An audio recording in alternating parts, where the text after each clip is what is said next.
Welcome to today's webinar on what's teeth got to do with it, the oral and dental side effects of cancer therapy.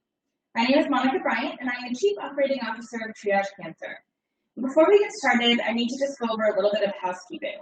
All callers will be muted for the duration of the webinar, and if you have any questions or technical problems throughout the webinar, please type them in the chat box to the side of your screen. This webinar is being recorded and will be available for viewing on our website, triagecancer.org. At the end of the webinar, you'll be redirected to a survey, and please take a few moments to fill it out and let us know what you think about today's webinar. We really do take your thoughts and comments to heart. Triage Cancer is a national nonprofit organization that provides education and resources on the entire continuum of cancer survivorship issues to survivors, caregivers, advocates, and healthcare professionals. And we do this in a couple of different ways. We host a speakers bureau of experts and survivors available to anyone hosting an educational event, and a speaker request form can be found on our website, again, triagecancer.org. We also host an educational blog, provide online resources, and participate in seminars, webinars, and conferences all over the country. More information about all of these services can be found on our website. We would not be able to provide webinars like this one without the support of our webinar sponsor, Fifth Season Financial. Fifth Season Financial provides loans to people living with advanced cancer secured solely by the face value of their life insurance policy. The goal of this program is to provide individuals access to discretionary cash that might be locked up in their insurance policy.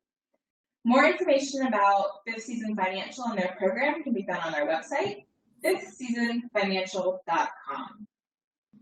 And finally, I just wanted to remind everybody that we have some other upcoming webinars. In July, we're talking about becoming an effective advocate, and in August, we're talking about staying healthy after cancer. So I hope that you'll consider joining us for those webinars as well. Now with that, I'd like to introduce you to our speaker, Dr. Lauren Levi. As a dentist with advanced training in dental oncology, Dr. Levi has delivered comprehensive oral care to cancer patients in a warm, supportive, and gentle environment.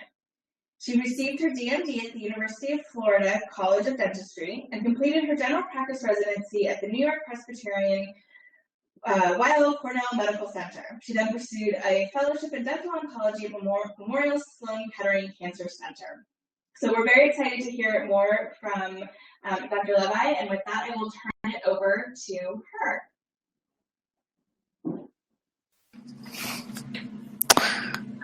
Hi, okay, I guess we'll get started. So mainly going to be talking about the oral and dental side effects of cancer therapy. If anyone has questions, they can just send messages, and where you see where it says chat, and I'll just respond to them so that everybody can hear the questions. Okay, so what are we going to be discussing today? So first, I'm going to tell you a little bit more about what dental oncology is, why it's important for patients to visit dentists during their cancer treatment, what your dentist should know about your cancer history, what your oncologist should know about your dental history, some of the side effects of cancer therapy, how to manage them, and when during treatment should you be seeing a dentist and when you should not be. Okay, so dental oncology. Dental oncology is an area of dentistry focused on the managing the oral and dental side effects of chemotherapy, radiation treatment, head and neck surgery, and other cancer drugs.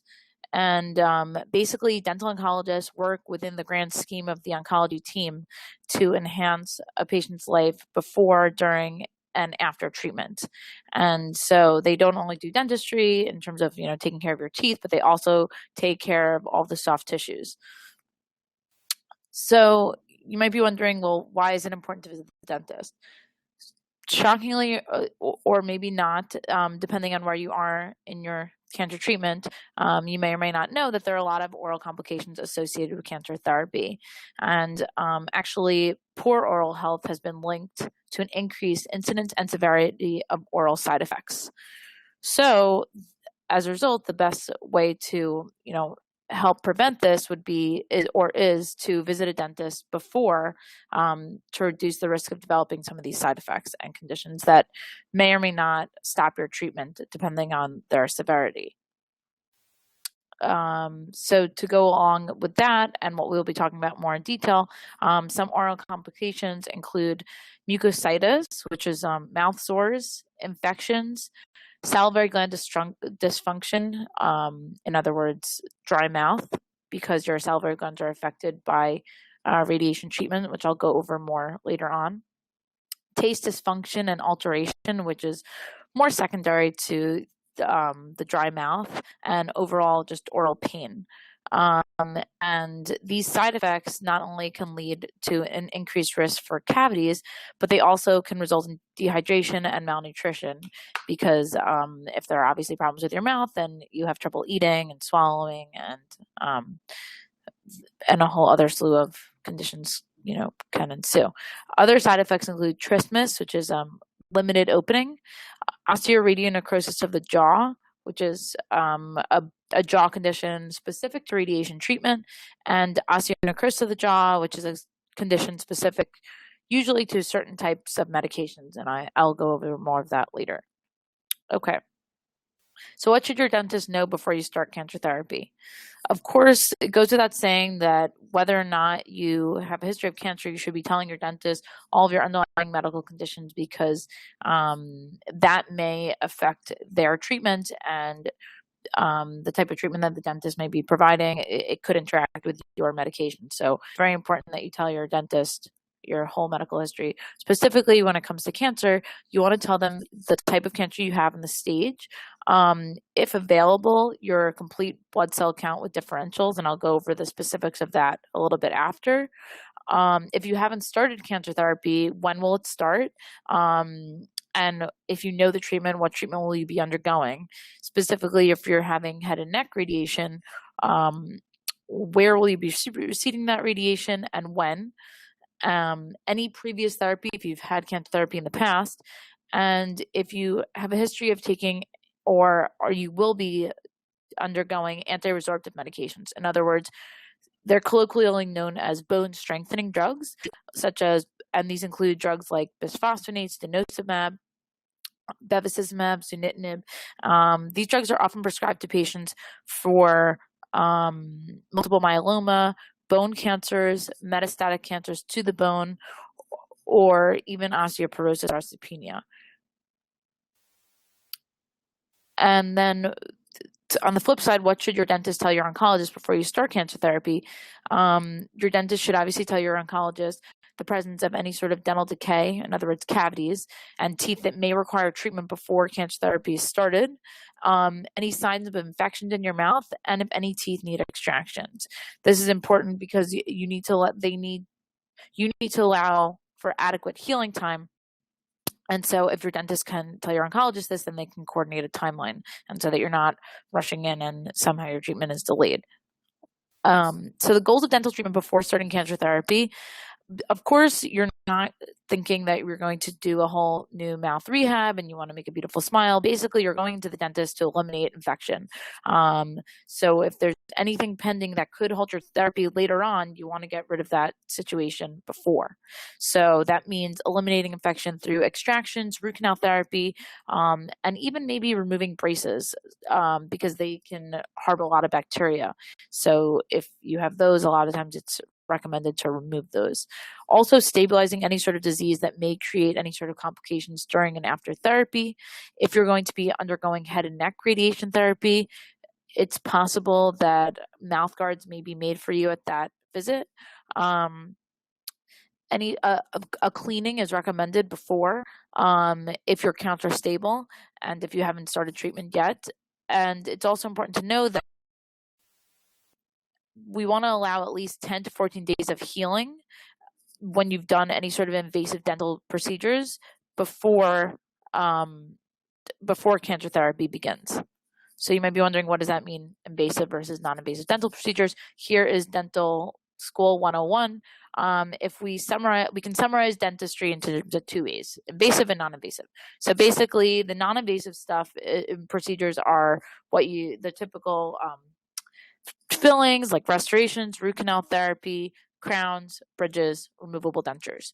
Invasive procedures are pretty much anything that's inducing bleeding. So it's extractions, it's gum surgery, and its implants. So the invasive procedures can only be done when your counts are stable, and I'm going to go over that in a little bit afterwards, and or they really should be done before cancer therapy. And the invasive dental procedures is where you need to allow 10 to 14 days of healing. The non-invasive dental procedures, you do not need to allow that healing time. And I think that's important to distinguish, because a lot of people don't realize, oh, what's the difference? Like, do I have to wait a week after getting a filling to start treatment chemotherapy? And the answer is no. You only have to wait a healing time for invasive dental procedures. So basically anything where you're truly going to need to heal. So if you have an open wound in your mouth from an extraction or gum surgery, that counts as invasive. Okay, so the type of cancer treatment we're going to talk about is chemotherapy, stem cell transplants, head and neck radiation, and anti-resorptive medications. And all of these therapies have oral side effects. So chemotherapy, just as a little summary, basically it interferes with the metabolism of tumor cells, their reproduction, and it really, it targets all cells, but it really affects rapidly dividing cells. And since your immune system has a lot of rapidly dividing cells, it affects them as well, and it lowers your normal blood cell counts. So this is important for dental work, as I was saying before, because before undergoing invasive dental procedures, your blood counts need to be stable. So are there certain blood counts that are safe or not safe for dental work? So typically, we obviously would ideally we want all of these counts to be within normal limits, but the most important counts that the dentist is concerned about are your platelets, which are your cells responsible for clotting, and your neutrophils, which are the majority of your white blood cells that are responsible for fighting infection.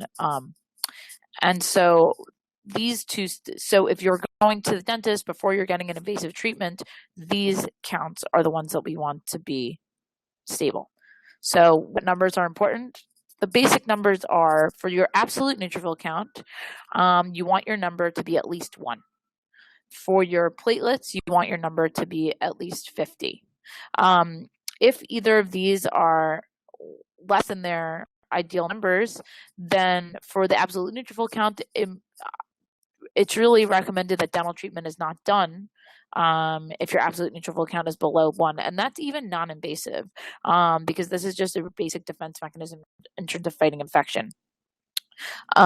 If it's absolutely necessary, then antibiotics can be given prophylactically, but it's definitely not recommended. As for platelets, if it's below 50 and it's absolutely necessary,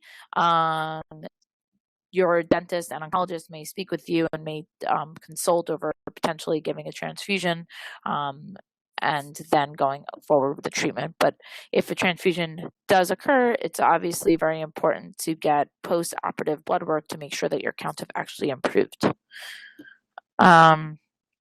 So now I'm going to talk a little bit more about the specific chemotherapy-related side effects. So these include oral mucositis, infections, taste alterations and dysfunction, dry mouth, neuropathies, dental and skeletal growth and changes and development, but that's mainly in pediatric patients, and I'm not really going to be going over that, and hemorrhage, or in other words, a lot of bleeding due to the low platelet count. So mucositis is colloquially known as mouth sores, and it occurs in 40% of patients that undergo chemotherapy. It's usually seen 2 weeks after high-dose chemotherapy, and it mainly affects the cheeks, the tongue, the floor of the mouth, and the soft palate. It usually resolves when the white blood cell increases, and let's say going to the dentist before and getting a cleaning and making sure that your mouth is in good health may reduce the duration time. It's important to note that, unfortunately, even if you do go to the dentist and your mouth is pristine, you may still get mouth sores. However, I always say it's best to be as prepared as you can be. So you might as well go get your mouth, clean and keep your mouth in good condition, because you're at least giving yourself the best chance of not developing these sores. So like I said before, prophylactic measures cannot be stressed enough. Maintaining good oral hygiene, brushing your teeth twice a day, and flossing, using a mild toothpaste. There have been studies suggesting that rinsing mouths prophylactically with a mixture of saline and bicarbonate solution may actually help reduce the incidence, but I think that's debatable. I think the bottom line is, just keeping your mouth in good condition, using, and if the symptoms, basically, if you do get mouth sores, what we suggest is avoiding spicy, hot, and acidic foods that may irritate the ulcers.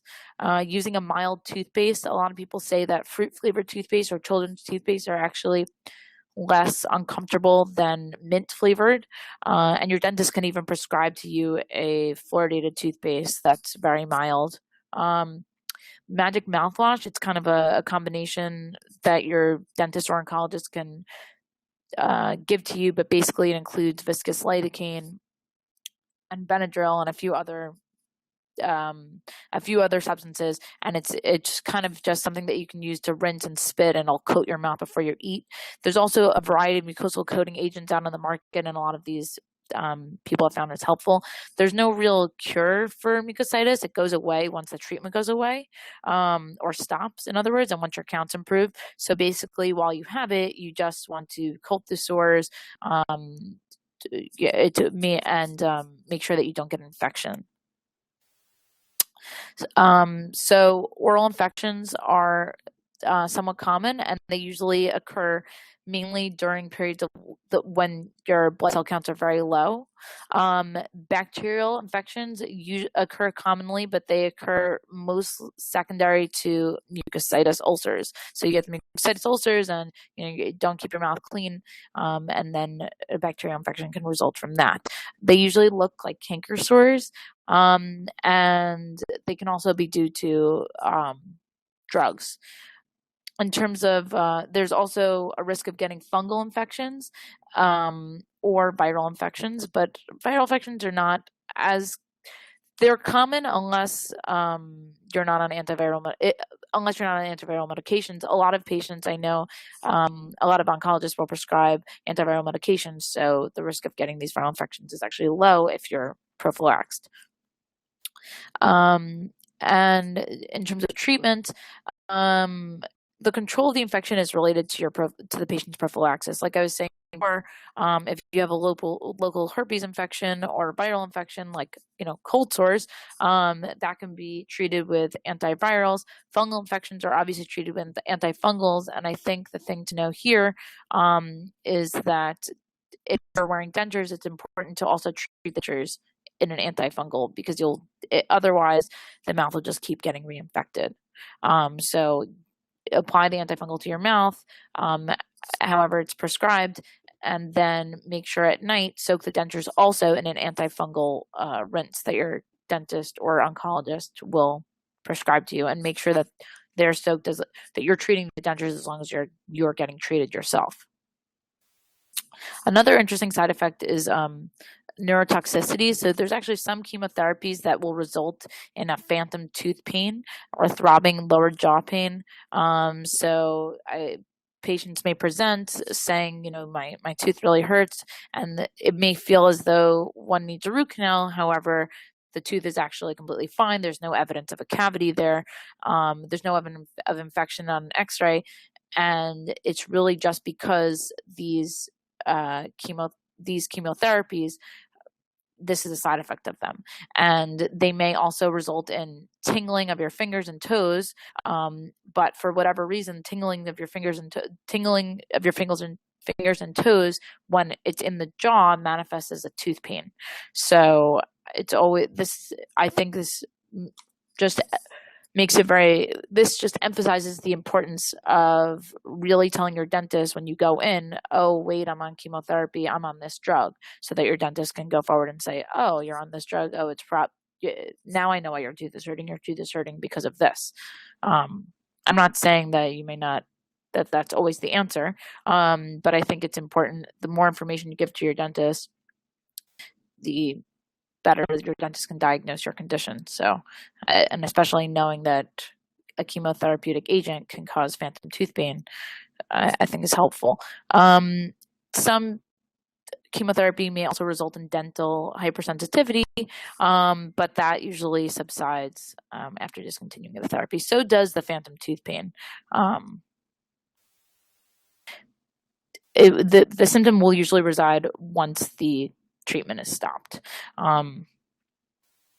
Okay, so now I'm going to talk a little bit about stem cell transplants. So I've divided up the basically I've divided up the symptoms of stem cell transplants in terms of when the phases are of when you get the transplant. So the first thing I'm going to talk about is before chemotherapy or conditioning. So at this point, you haven't gotten the patient has not gotten the transplant yet, or they have not gotten their high dose chemo before getting a transplant. And at this phase, we just want to eliminate infections, as I was saying before, and patients are at risk for getting oral infections, ulcers, or mouth sores, and any of the conditions that I spoke about earlier. Then chemotherapy starts, and conditioning starts, and at this point the count's lower, and at this point patients are at a risk of getting mucositis at the same time period as I was saying before, around 2 weeks, 7 to 10 days after starting. Also at a risk of getting viral, fungal, and bacterial infections, of getting spontaneous bleeding from the gums, because the platelets, which are the cells responsible for clotting, are lower than that number 50, and so it's very easy for bleeding to occur spontaneously. Dry mouth, which is usually secondary to certain medications. Taste dysfunction, which is usually secondary to dry mouth. And hyperacute graft versus host disease, which I will go over in a little bit. And then the phase 3 of the transplant is when the counts recover. This is about 6 to 12 months after transplant. At this point, the frequency and severity of these acute conditions are resolving because the blood cell counts are recovering, and honestly, the risk of infection is not as. It really just depends on whether or not the patient is on infection prophylaxis, and usually patients are. So usually, if your patients are on antifungals, antivirals, antibiotics, and as a result, the risk of infection is lowered. There are still risks, though, of getting graft versus host disease, dry mouth, and of course infections, depending on what medications you're on or are not on. Later on, as your counts are recovering more, the risk of getting infection is obviously diminished, but the risk of getting graft versus host disease is still present. And now I'm just going to talk a little bit more in detail about some of these side effects. So the oral infections are very similar to the infections encountered when undergoing chemotherapy, because before starting a transplant, the conditioning phase is administering high dose chemotherapy. So I'm not really going to spend much time on this, so that we have more time to go over later. But basically, this is just saying, like I was saying before, that bacterial infections may occur. They look just like canker sores, and they're usually secondary to mucositis. Fungal infections can also happen, as well as viral infections, but they're not as common if on antivirals. And the treatment is the same as discussed before. Graft versus host disease, basically this is a condition where the graft attacks the host, and it can be classified as acute or chronic based on what part of the body it affects. So what I will be talking about is chronic, as chronic affects the mouth. The oral cavity is one of the most frequently affected sites of chronic GVHD, and the primary symptom is sensitivity to food, drinks, or oral hygiene products. And this usually happens, it does not happen right after transplant. Well, it could happen within, a year of transplant or after. It can happen earlier, but that's usually less common. Some signs and symptoms include dry mouth, ulcers in the mouth, restrictions of mouth opening, and a sensation of tightness. So it's not only difficult to open, but when you open, it does feel like your mouth, it feels tight in your jaw. It's most commonly seen on the tongue and the cheeks. It rarely will extend to the throat. Sometimes it can be seen also on the lips. And the reason that this is so important is that it needs to be in the mouth. There's only so many things, can only look so many ways. It can be red, it can be white, it can be blue, and that's pretty much about it. So unless it's very clear, a lot of times biopsies are recommended so that this condition can be distinguished from other conditions and so that the appropriate therapy can be administered. There are several medication options for graft-versus-host disease. And the mainstay treatment is first do local treatment and then to do systemic if necessary. I think there's one more thing I just want to say about graft versus host that's important, is that it's a chronic condition, so it never really goes away. And it's really important to visit the dentist frequently if you have this condition, because people with oral graft versus host, there have been some studies saying that they're at an increased risk of getting oral cancer or of the graft versus host lesions turning into cancer. So visiting the dentist frequently and having these oral cancer screenings can help, because then it can be caught early. So oral mucositis, I think we've already discussed this, so I'll move on. And now I'll talk a little bit about radiation therapy to the head and neck. So radiation may result in some irreversible changes to the blood vessels, salivary glands, soft tissues, and bones. The damage of radiation is really localized to where in the body the radiation hits. And it's not only based on the site, but it's also based on the amount of radiation that was delivered, the field size, the fractionation, and the type of radiation. And just one thing that's a little bit different of radiation side effects versus chemo is that some radiation side effects are irreversible, unlike chemotherapy, where most, if not all, of the chemotherapy side effects resolve. So some acute versus chronic complications of radiation therapy. Acute complications include mucositis, infections, salivary gland dysfunction, and taste alterations or dysfunction. The oral mucositis and radiation therapy lasts a lot longer than head and neck, than chemotherapy. So while chemotherapy-related mucositis resolves within 2 weeks of stopping the treatment, mucositis related to radiation therapy takes around 6 to 8 weeks.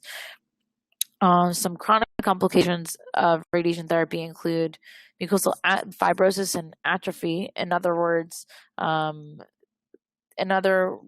tissues that the radiation affects becomes fibrotic or kind of like tough. Xerostomia, which is dry mouth, which for dentists is really important because xerostomia puts you in an increased risk of getting dental cavities, but I'll go over that a little bit more. Osteoradionecrosis, which I'll also talk about more, taste dysfunction, and infections. So it's important when you're visiting the dentist, no matter at what point you're going, to find out how much radiation was delivered to wherever the radiation was delivered. But a quick way to know if there was a high dose of radiation is loss of facial hair. So if the radiation hit one side of the face and a man is trying to grow a beard, most likely if that area had a high dose of radiation, the beard won't be able to grow in that spot. Also, profound dry mouth and instead, or where the radiation hit, the tissue or the muscle might feel a little bit hard. So trismus is a medical term for limited or reduced jaw opening. It's often seen 3 to 6 months after radiation therapy, and it's due to the radiation, the way the radiation affects the muscles. It makes the muscles contract and become fibrotic. It really, the extent of this limited mouth opening really varies depending on the radiation dosage, the location of the radiation, as well as the patient's medical history and age. Levels in excess of 60 gray radiation dosage measurement are more likely to be associated with this limited mouth opening. And certain cancer treatment are more associated with trismus, but I think it's important to note that it's not so much the cancer as where the radiation dosage goes. So for cancers, nasopharyngeal and oropharyngeal, where the radiation dosage will go strong, in your nose and in the midline of your face, they are commonly associated than one where it would just be hitting, maybe one side of your face. This limited mouth opening can also result from some sort of head and neck surgery, and why it's so relevant to dentists is because it can result in impaired oral hygiene. If someone can't open up their mouth that well, it's very hard to get a toothbrush in there and keep your teeth clean. It's obviously so very difficult to eat, speak, and swallow.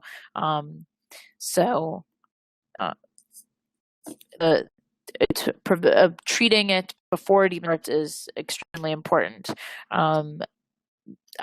Most times patients will go see a physical therapist and or speech pathologist even before getting radiation treatment to the head and neck.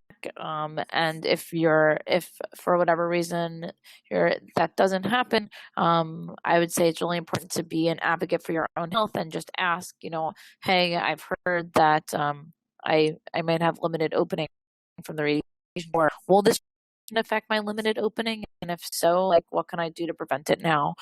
And basically physical therapy exercises are geared towards maintaining opening. So it's whatever you can do, practice in doing stretches to move your tongue, to keep your mouth open. And there are several from the market. Some include TheraBite and Dynast. Here's the picture, but that they just encourage mouth opening and stretching exercises. Another very common side effect of head and neck radiation treatment is dry mouth, or the medical term is xerostomia. And the reason for this is that radiation therapy affects the salivary glands, and basically it zaps the salivary glands if they're in the field of radiation. And this is extremely important to dentists because saliva kind of acts as a natural buffer in the mouth, washing away food and neutralizing any sort of acidity. And it kind of helps. It's kind of your natural protectant against infections and as well as against cavities. So if you don't have saliva, or if you don't have as much saliva, the risk of getting cavities is severely increased. And the doses as low as 25 gray are associated with hyposalivation, and doses higher than that, or higher than 50 to 60, are considered to induce irreversible salivary gland dysfunction. In addition to an increased risk of cavities, it's also associated with taste alterations because saliva actually washes away the taste buds, difficulty swallowing, and speaking. It's important to note, though, that it really just depends, that there are several factors that affect the extent of saliva, of dry mouth that's experienced. And I think it's also important to note that not only is there a feeling of dry mouth, but the consistency of the saliva changes from being more liquidy to a little bit ropier and a little bit more mucousy. And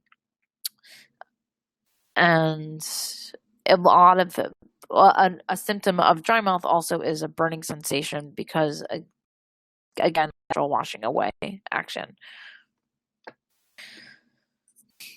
So because of the increased risk of dental decay, frequent dental visits are extremely important, meaning maintaining good oral hygiene to prevent cavities is important. And not sipping on, sugary beverages throughout the day and snacking throughout the day.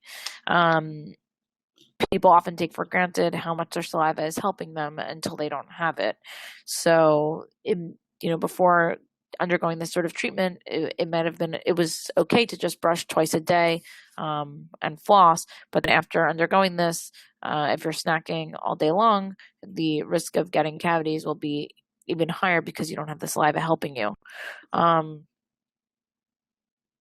So I just got a question: are the extra dental visions generally covered by insurance? Unfortunately, I think it depends on your insurance carrier, but as far as I know, medical insurance will not cover these extra visits. But I think certain dental insurance will, if it's depending on the condition. Either way, at least at the beginning, I recommend going to see the dentist every 3 months instead of every 6, just until you at least get used to the change. And then once that's under control, as long as there's no cavities, as long as your mouth seems to be okay, then you can go back to that 6-month recall. But at least at the beginning, a 3-month recall is really important. So there really is no treatment or no cure for dry mouth, but drinking a lot of water definitely helps throughout the day. There are several salivary gland substitutes on the market.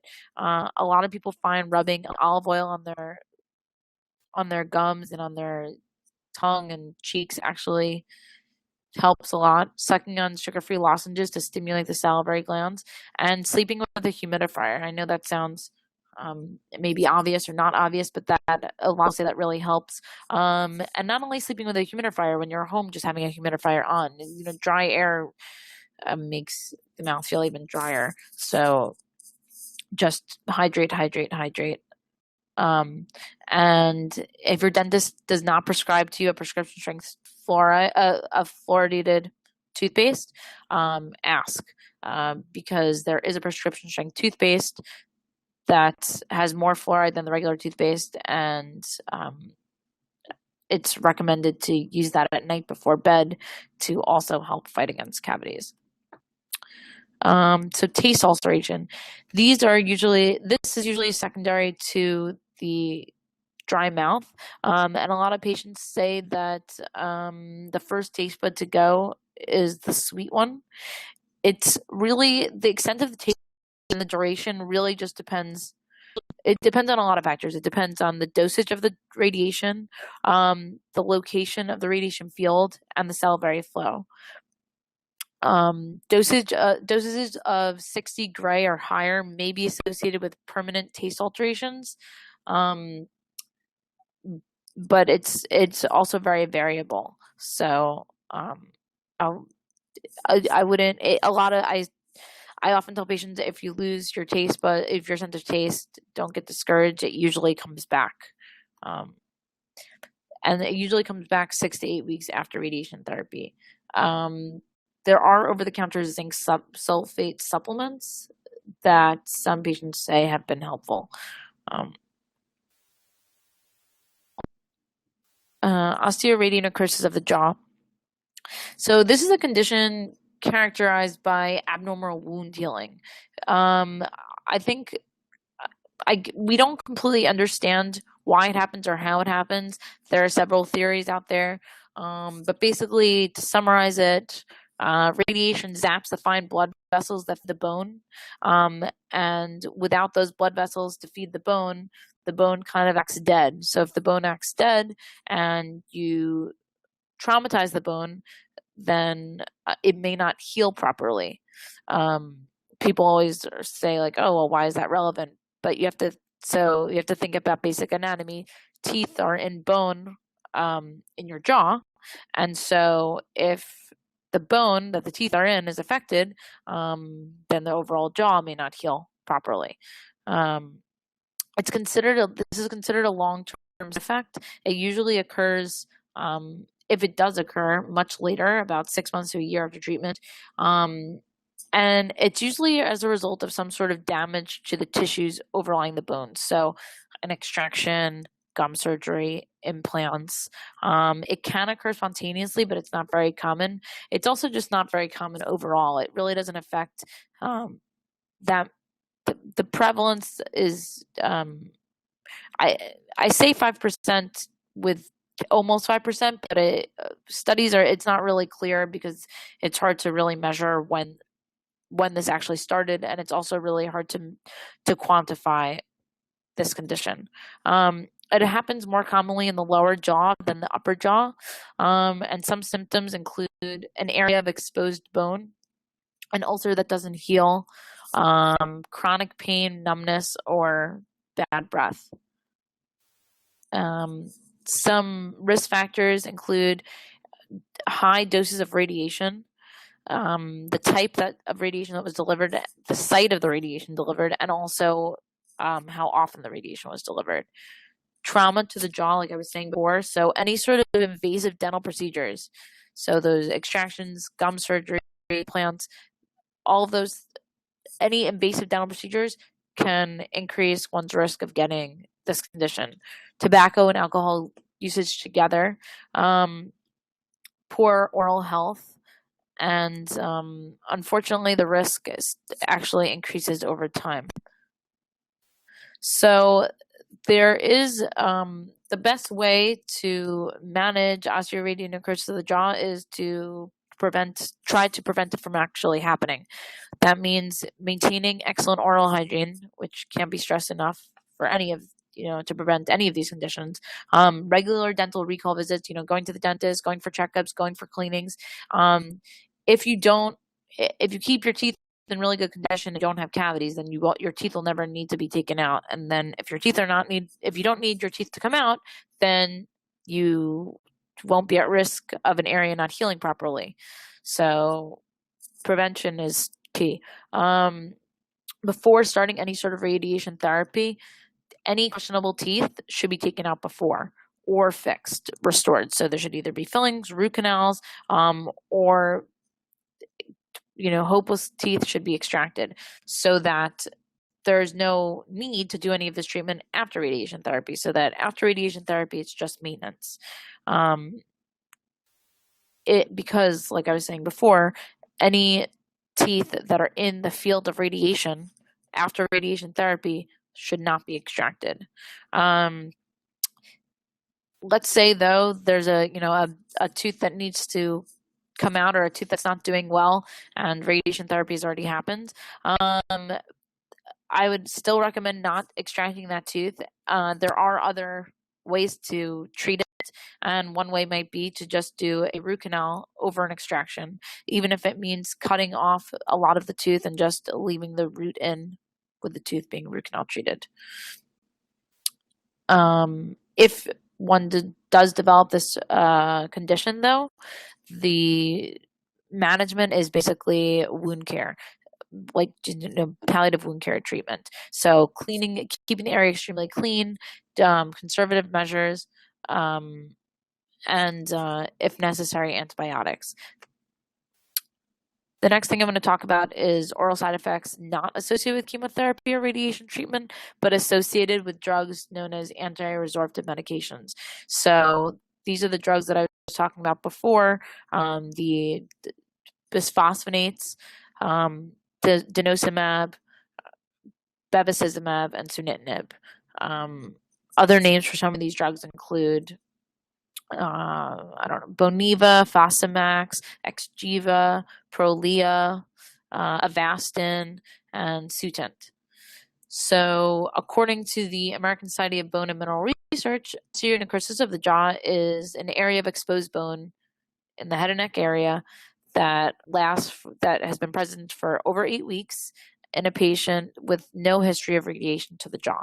In other words, it's a non-healing, it's abnormal it's an abnormal healing wound that's been present for a long time in the jaw, but there's been no history of radiation. It actually looks very similar, and the presentation is very similar to what I was just talking about before, osteoradionecrosis of the jaw. The only difference is that it's associated with these drugs rather than being associated with radiation treatment. And the risk factors are also similar. It's usually preceded by dental surgery. It can occur spontaneously, but that's not that common. Most of the time, it's associated with some sort of invasive dental treatment. And basically, without going over the detailed pharmacology of these drugs, but the drugs kind of alter the normal functioning of bone cells, and if bone cells don't function normally, then they can't also heal properly.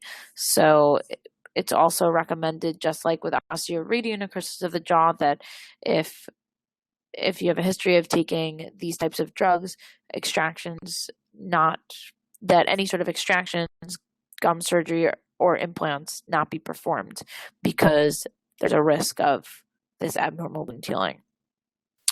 And again, prevention is key to not developing this. Of course, unfortunately, it can occur spontaneously, just like osteoradionecrosis can, but it usually does not. And so maintaining good oral hygiene, going to the dentist frequently, keeping your mouth in pristine condition, will make it so that you don't need to get a dental extraction. If you don't need a dental extraction or gum surgery or an implant, then the likelihood of getting this condition is severely diminished.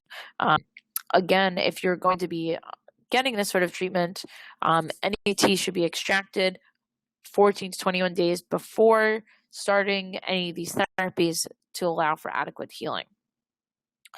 And even after stopping these treatments, it's important that teeth are still not extracted, because the drugs stay in the body for a very long period of time. So even after a few years, the drug is actually still in the body, and so there's still a risk of developing this. So oral and dental management during cancer therapy as a summary. If I haven't emphasized this enough yet, I can't emphasize enough that routine oral hygiene is essential for minimizing the severity and incidence of oral side effects. Brushing your teeth twice a day, flossing once a day, as you've been told by your dentist, extremely important. Depending on the type of cancer treatment you will be getting, you may be experiencing dry mouth, or you may be at risk of experiencing dry mouth, and as a result, your dentist may consider prescribing a fluoridated toothpaste to kind of help fight against cavities. Like I was saying before, a lot of patients find the non-mint flavored toothpastes are much more tolerated, and they don't burn as much as the mint flavored one, so that's something to consider. Avoiding any sort of alcoholic mouth rinses, as those burn, and using an extra soft toothbrush. In addition to using an extra soft toothbrush, if your counts are low and you have mouth sores, you can make the toothbrush even softer by rinsing it in hot water, and if you do that every 15 to 30 seconds and as you keep brushing, the toothbrush will be even softer. So what about dentures and orthodontic appliances, or any sort of removal appliances?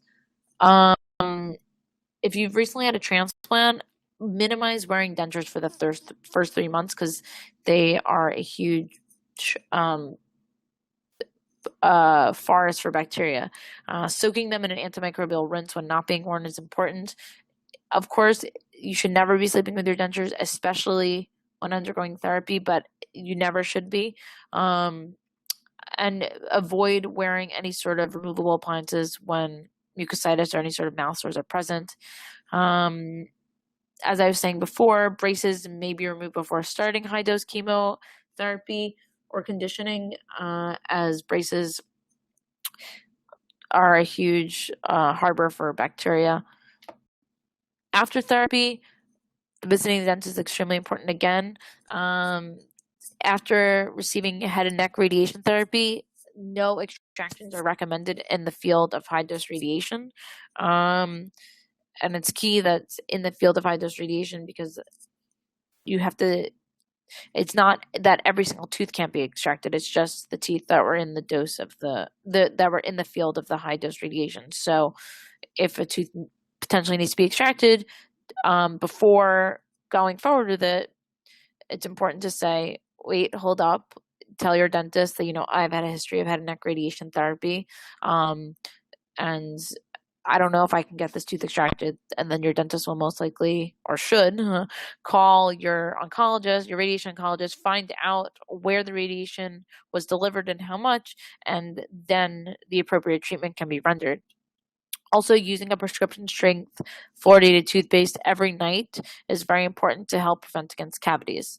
And like I was saying before, any of those anti-resorptive medications, if you have a history of taking them, no extractions should be performed thereafter. And that's it. Does anyone have any questions? Okay, so I just got a question. How long after treatment ends do patients need to be getting specialized dental care? I think that really varies.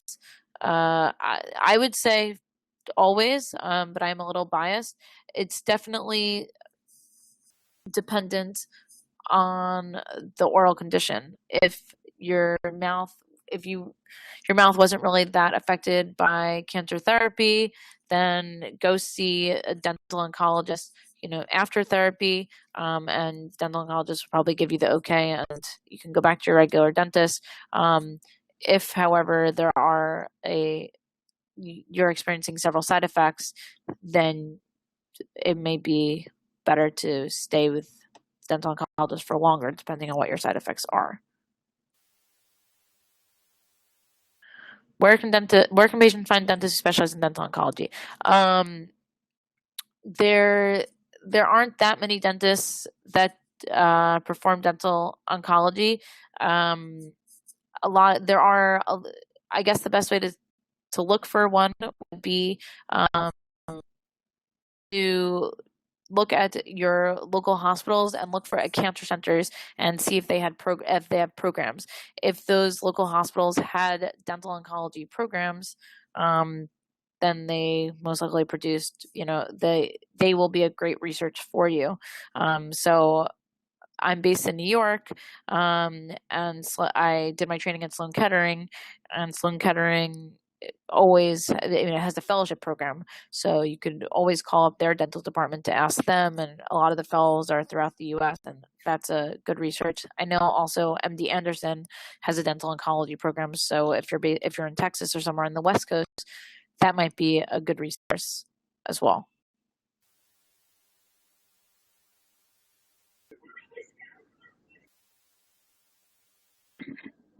Well, thank you so much, Lauren. That was okay. Well, I guess if nobody has any more questions, I hope my lecture was helpful, and thank you for everybody that attended. Thank you so much, Lauren. That was absolutely fantastic. For those who are attending, please feel free to complete the survey that you'll be redirected to. For those of you on the phone, I'll be sending a follow-up email with a link to the survey as well. So thanks so much for joining us, and have a great rest of the day.